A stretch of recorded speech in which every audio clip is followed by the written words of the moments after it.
Thank you very much. We're coming down right now. We're coming down. We're feeling good. I'm not. I'm still high.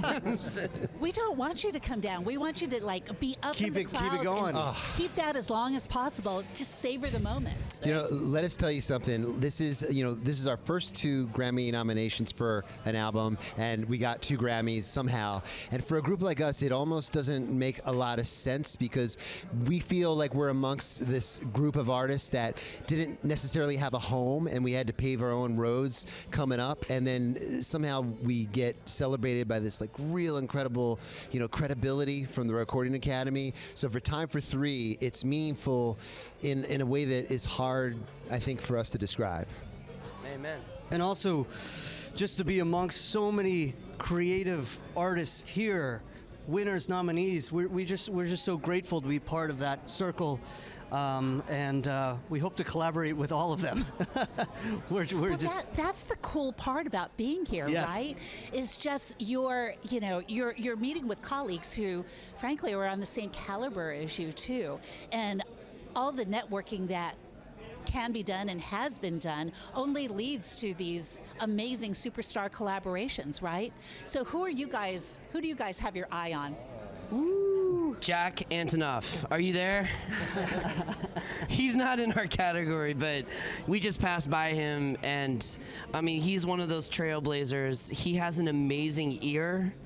He's one of these visionaries and producers that can see what's on the horizon before anybody else and can unearth that. But I don't know, I'm going off script here, but I mean, you're so right. But did he see it, or did he help create it? I think he helped create it. I think he helped create the magic, But for us, I mean, being here at the Grammys is seeing all of our fellow nominees, other creators. We want to give a special shout out to another really amazing community that put their hearts into this project, and that's the Philadelphia Orchestra. The musicians of the Philadelphia Orchestra, they are singularly one of a kind. When they play, the walls shake. They play with so much heart, and they were our collaborators, and it's really their sound, the Philadelphia sound, that helped bring this record to life. Philly it's a culture, it's a vibe, it's a sound, it's a heart, the city, I guess brotherly love, right? Yeah, absolutely. Yeah, it's a really special city. As part of that city too, the very first composer that wrote us a concerto is an incredible musician, artist by the name of Jennifer Higdon. She wrote us our first of 4 concertos before Kevin Putz wrote us our last concerto. And those are the 2 concertos on this album with the Philadelphia Orchestra. And they just, this is new music. In the classical world, that's sometimes even a tough sell, and they put all new music on this album, and a band who plays 2 violins and bass. I mean, it's kind of an unheard of. I can't even. It's weird. It's weird.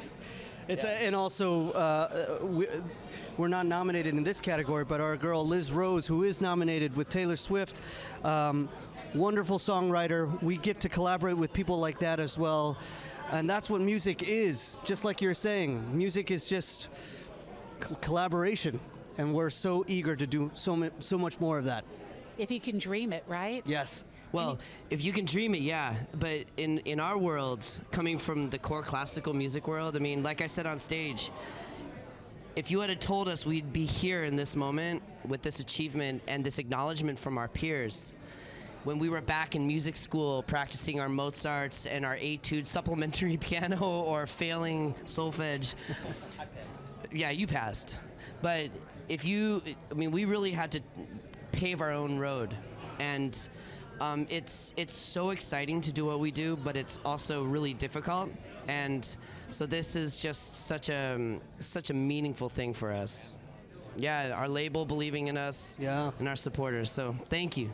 Well, congratulations. Keep pushing the limits. Thank you, Denise. Thanks, you guys. Thank you so much. Congrats. Thank you. Go find Jack. Thank you, sirs. Thank you, sirs. Thank you all.